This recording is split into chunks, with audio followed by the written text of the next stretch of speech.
लगता है कि यहाँ पर मायावती बिल्कुल नहीं चाहते हैं कि दलित वोट बैंक जो हमेशा से मायावती के कब्जे में रहा है वो किसी के भी हाथ लगे। और शायद इसलिए मायावती ना तो 2024 के लिए एनडीए की तरफ जा रही हैं और ना ही इंडिया अलायंस की तरफ। लेकिन मुझे ऐसा लगता है कि अकेले उनके लिए अब दलित वोट बैंक को साधना काफी ज्यादा मुश्किल होता हुआ नजर आ रहा है। तो ऐसे में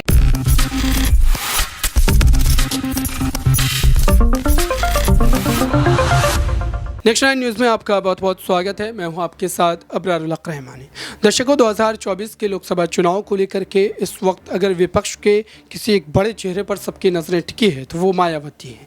मायावती उत्तर प्रदेश में एक बड़ा चेहरा है और विपक्षी दलों के साथ नहीं जुड़ने की वजह से कई तरीके के कयास आराई की जा रही है कि मायावती का अगला कदम क्या होगा। क्या वो चंद्रशेखर रावण के पक्ष में चली जाएंगी या चंद्रशेखर रावण ही खुद उनको अपने साथ जो है कहीं ना कहीं गठबंधन का हिस्सा बनाएंगे, और उसके बाद ये विपक्ष के लिए कितना चुनौतीपूर्ण रहेगा, इस मामले को समझते हैं।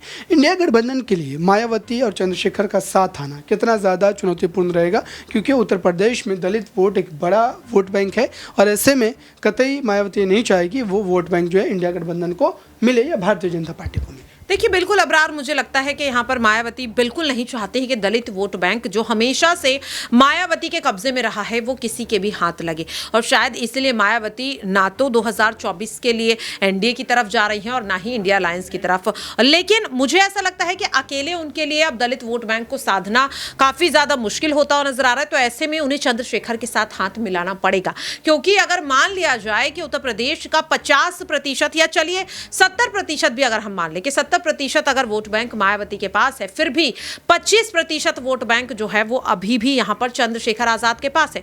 तो अगर वो चंद्रशेखर आजाद से हाथ मिला लेती है तो जाहिर तौर पर ये बाकी का 20 से 25% भी उनके पास आ जाएगा। लेकिन अगर चंद्रशेखर आजाद किसी दूसरे दल से हाथ मिला लेते हैं अबरार, तो जो वो 25% है वो तो जाएगा ही जाएगा चंद्रशेखर आजाद के साथ दूसरे दल के पास। लेकिन जो मायावती के पास उनका 50 से 55% वोट बैंक है वो भी यहां पर बढ़ता हुआ नजर आएगा, क्योंकि जाहिर तौर पर मायावती को ये चीज समझने की जरूरत है कि अब राजनीति में वो धीरे धीरे विलुप्त होती जा रही हैं।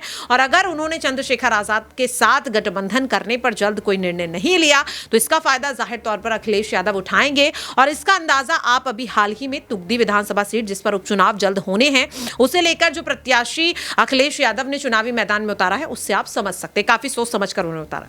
बिल्कुल, जो है जातिगत राजनीति और जातिगत फैक्टर उत्तर प्रदेश में एक बड़ा कहीं ना कहीं आप कह सकते हैं कि मामला माना जाता है, और ऐसे में मायावती की उस आखिरी रणनीति पर सभी की नज़रें टिकी हुई है और हम भी अपनी नज़रें बनाए हुए जो भी अपडेट होंगे वो आप तक पहुंचाते रहेंगे। फिलहाल इस खास रिपोर्ट में बस इतना ही। जुड़ रहे हैं बड़ी खबरों के लिए नेक्स्ट 9 न्यूज़ के साथ।